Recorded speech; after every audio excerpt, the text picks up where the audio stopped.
Praise the Lord. இன்றைய பலப்படுத்தும் வார்த்தை ஏசாயா 44வது அதிகாரம் 21வது வசனம். Isaiah chapter 44 verse 21. நீ என்னால் மறக்கப்படுவதில்லை. I will not forget you. ஹல்லேலூயா. இன்றைக்கு உங்களுடைய வாழ்க்கையில ஏதோ ஒரு காரியத்தின் நிமித்தமாக நீங்க யோசிச்சு சோர்ந்து போயிருக்கிறீங்க.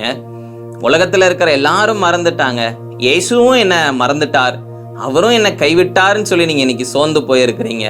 இன்றைக்கு இயேசு உங்களை பார்த்து சொல்லுகிறார், மகனே மகளே, உலகத்துல இருக்கிற எல்லாரும் உன்னை கைவிட்டாலும் நான் உன்னை கைவிட மாட்டேன், நான் உன்னை மறக்கவே மாட்டேன், நீ என்னால் மறக்கப்படுவதில்லை என்று இயேசு உங்களை பார்த்து சொல்லுகிறார். ஹல்லேலூயா. அதனால இந்த உலகத்துல இருக்கிற மனுஷங்க எல்லாரும் அவங்களுடைய சூழ்நிலைகள் சில காரியங்கள் இருக்கின்ற பொழுது உங்களை மறந்து போய் மற்ற காரியங்களை குறித்து யோசிச்சு சிந்தித்து கொண்டு இருப்பாங்க.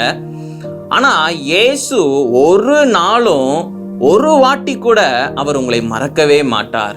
அவர் எப்பொழுதும் உங்கள் மேல் நினைவாய் இருக்கிற தேவன். நீங்க அவரை நேசிக்கிறீங்களா? ஏசப்பா உங்களை அதிகமாக நேசிக்கிறார். அவர் உங்களை மறக்கவே இல்லை, அவர் உங்களோட கூட இருக்கிறார். அதனால எதை குறித்து யோசிச்சு கவலைப்படாதீங்க.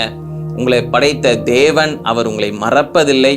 அவர் உங்களோட கூட இருந்து அவர் உங்களை பாதுகாத்து கொண்டு வருகிறார். அவர் நிச்சயம் உங்களை வழி நடத்துவார். சூழ்நிலைகளை பார்த்து சோர்ந்து போகாதீங்க. இந்த சூழ்நிலைகளையும் தாண்டி செல்ல அவரே உங்களுக்கு உதவி செய்வார். நாம் எல்லாரும் கண்களை மூடி ஜெபிக்கலாம். எங்களை நேசிக்கிற நல்ல தகப்பனே, எசப்பா, பிள்ளைங்க இந்த நாளில் சோர்ந்து போயிருக்கிறாங்க. எல்லா சோர்வுகளையும் நீங்க நீக்கி போடுங்க. நீங்க பிள்ளைங்களோட கூட இருந்து பெரிய காரியங்களை செய்யுங்கப்பா. ஜெயமுள்ள ஒரு வாழ்க்கை வாழ உதவி செய்யுங்க.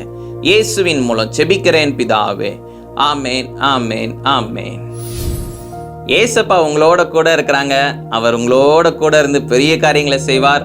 அவர் உங்களை மறக்கவே மாட்டார். எப்பவும் நீங்க அவருடைய பிரசன்னத்துல போய் காத்திருந்து ஜெபம் பண்ணுங்க.